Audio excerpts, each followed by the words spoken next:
This is the new Land Rover Discovery, and I know what you're thinking. The cover design doesn't look as rugged and tough as the old square one.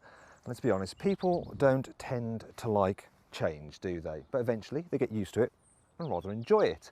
Now this car starts from £43,000. It's about £2 or so grand more than the old Discovery, but if you click up there to go to carwow.co.uk, you can compare offers from dealers and buy at a price you're confident in. One thing to note though is that while the starting price is kind of reasonable, you don't really get anything on the entry-level car. It's pretty basic, so you don't get leather interior and you don't get sat-nav. If you want those, you have to spend an extra 6 grand to step up to the SE. But that car doesn't have a reversing camera.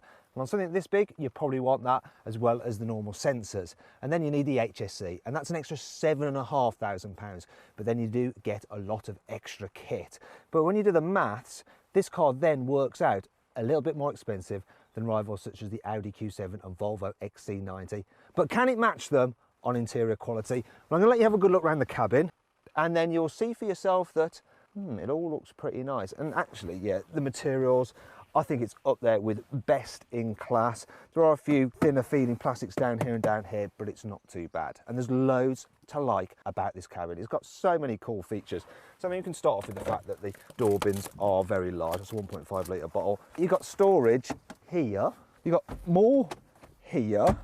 There's a movable cup holder shelf there with more storage in there. You've got ways to charge your mobile phone down there. There's more storage here. There's a huge central storage unit here. On this particular car, it's upgraded to a fridge. I mean, it's incredible. There's little nice features like these hooks there as well. But my favourite bit is this. Look, got an extra storage cubby just behind the controls for the climate. And in fact, all the controls are very easy to use. It's very minimalistic, this cabin. The infotainment system on this car, because it's the HSE Lux, you've got the InControl Pro system. It's dead easy to use. It's a really, really nice system.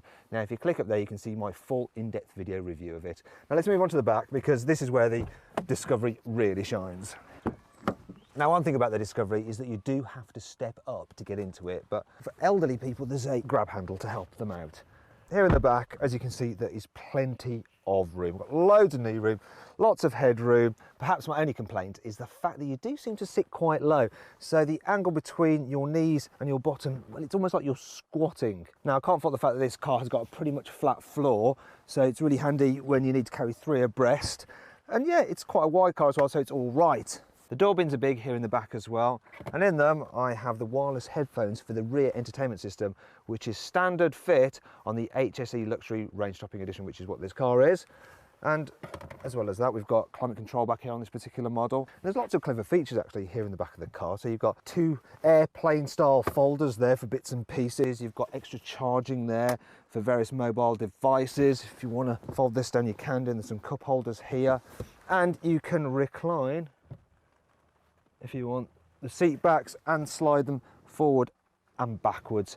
Now, you might want to slide them forward if you want to carry people in the 3rd row, because after all, the Discovery is a 7-seater, but you don't actually need to slide them forward. You can leave them in the furthest back position, because this car is designed to carry 7 adults, not just 5 adults and 2 small children in the back, like some other 7-seaters. So let's just check it out. At the press of the button, I can slide this seat, well, I can recline it and then slide it forward to get in. I'll just do the same on this one so you guys can see exactly what's happening. And then, remember this seat, I'm going to pull it all the way back, push this one forward, pull this one all the way back, and see if I've still got enough knee room. Come on. So I've still got some knee room, even with this seat in its most backward position. That is really impressive. And if I sit up straight, I have decent headroom. It's not bad here in the back, and there's some creature comforts, such as some storage here with some charging points. I've even got electrically heated seats as well. If you want to carry a baby seat, you've got ISOFIX, which are very easily accessible under these flaps. Very nice. And there's ISOFIX on this seat, the 2 outer middle row, and on the front passenger seat as well. Now, I'm just going to get out of here. Just wait for that to do its thing again. It's not the quickest. And now let's go and check out this car's boot. One thing owners used to love about the previous Discovery was its split tailgate. Unfortunately, this new one doesn't have it, but to try and make up for that, Land Rover have given it this little shelf that folds down, so you can still sit at the back of the car and watch the races. And apparently this can hold up to 300 kilograms of weight. Yeah, I'm quite a lot lighter than that, in case you're wondering. One thing this new car does have though is all electric folding rear seats. Now, they're not exactly the fastest in operation. It's one of the drawbacks of electrically operated things, but you don't have to do anything. Look at that, you've got a massive boot then, absolutely huge. And if you want to carry longer items, you can fold the whole lot down and turn this thing into a big load lugger. And once again, yes, wait for it to do its thing. Please don't click out the video. There we go, it's finally done it. Look, you've got an absolutely massive load bay and it's completely flat. Now, if you click up there, you can actually see more detail on this car's practicality. See how much stuff we can fit in this car's boot, how easy it is to fit a child seat, and just what it's like with 3 people in the middle row. So then, the new Land Rover Discovery is a very practical car, but what's it like when you hit the road? Now, one of the main talking points about this new Discovery is the fact that it's up to 450 kilos lighter than the old one. Part of the reason for that is that lots of the body is now made from lightweight aluminium. Also, the construction itself is slightly different. The old car was built a bit like a tractor. You had a chassis and then on top of that a cab, whereas this one is built like a normal car, and that means that the chassis and the body are all as one, and as a result that helps save weight. It also helps improve the handling. For a big old thing, this car does handle pretty well. Maybe not as sharp in the corners as something like an Audi Q7, but for most people, most of the time, they ain't gonna care. The steering's all right as well. In the old car, it was very vague. This is much better, though when you're doing low speed maneuvers, you do notice that the steering is a bit slow, so you have to do quite a lot of wheel twirling. In terms of comfort, you get air suspension as standard, and that does really help iron out the bumps in the road. It does still fidget a little bit when you're going slowly on imperfections, but as you go faster, it just wafts along. Overall, this new Discovery does drive a lot better than the old one. All those are going, oh, I don't like the curvy looks. One of the benefits of the curvy looks compared to the old car's kind of slab-sided design is that it's more aerodynamic, and as a result, you get less wind noise, and that makes it more peaceful to travel in on the motorway. And of course, you've got that brilliant driving position. I mean, you really do feel like you're sat on a throne, especially when you've got these chair-like seats with armrests, and visibility is pretty good as well. Obviously forward, it's excellent. There's not too much of a blind spot here, but the view out the back, yeah, that's not very good. You're really going to need those parking cameras. And if you want to see the visibility for yourself, you can click up there to watch my 360-degree video. Now, you can get this new Discovery with a 2-litre diesel engine, which claims to do around 43 miles per gallon, but I don't recommend you get that, because while it's all right when you're cruising, if you want to put your foot down, you do notice that it has to cope with this car's weight, which is still well over 2 tons.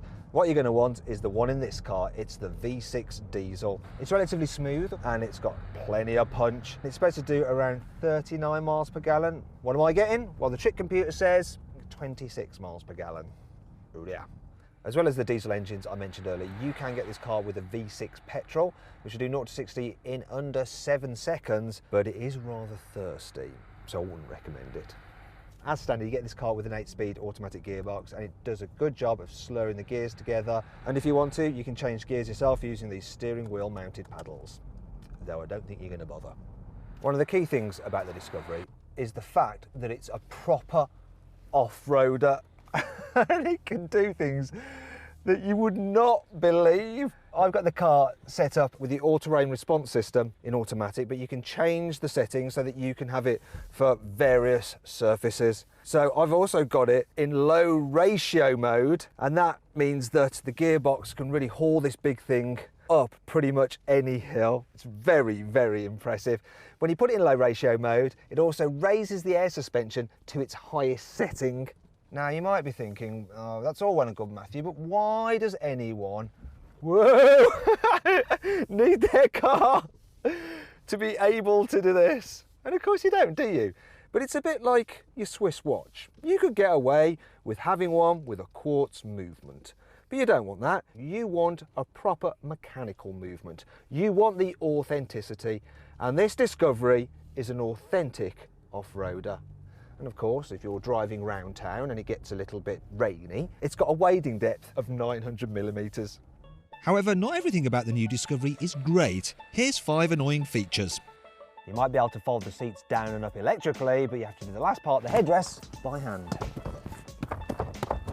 And that's a complete hardship, really. The car's load height is pretty high, which could make it a little bit difficult for your old dog to leap into the back. Also, you have to reach for the parcel shelf, and it's not easy to get up whether that is down or up. Oh, and it's tricky to remove. Come on. Oh. Oh. Oh. Oh, I think I've bruised a rib. Land Rover doesn't exactly have the best reliability record in the world, and this is a very complex car. What could possibly go wrong? The rear window doesn't go all the way down, and it's a bit of a shame it doesn't extend all the way to here. Instead you've got this plastic. It takes an absolute age for the car's infotainment system to turn on.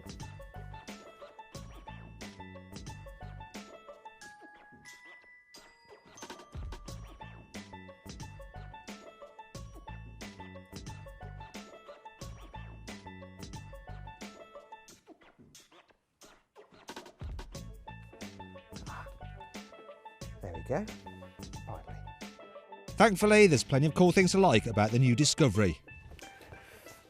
The elegant arrival feature lowers the car by 40mm automatically to make it easy to get in and out of. Special weight sensors in the car's seat bases means that if there's someone sat there, the car won't let you fold the backs down on them. With the optional waterproof activity wristband, you can lock the keys in the car and go off for a surf, a swim or a wakeboard, or maybe just fall into the canal, then come back and unlock the car.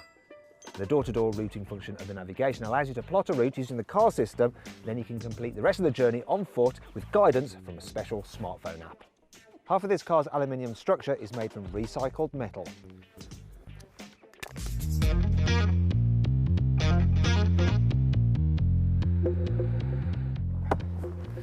Now if you click up there you can get more information and compare offers on Land Rovers at CarWow. So then, what's my overall verdict on the new Discovery? Should you avoid it? Should you consider it? Should you shortlist it? Or should you just go right ahead and buy it?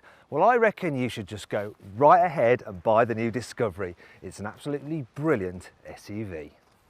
If you enjoyed this video, please like it and share it, and click on our logo to subscribe, and on the video windows to watch our detailed practicality, infotainment and 360-degree passenger ride video. Did you spot the Easter egg? It was the Discovery channel logo in the car's secret cubby.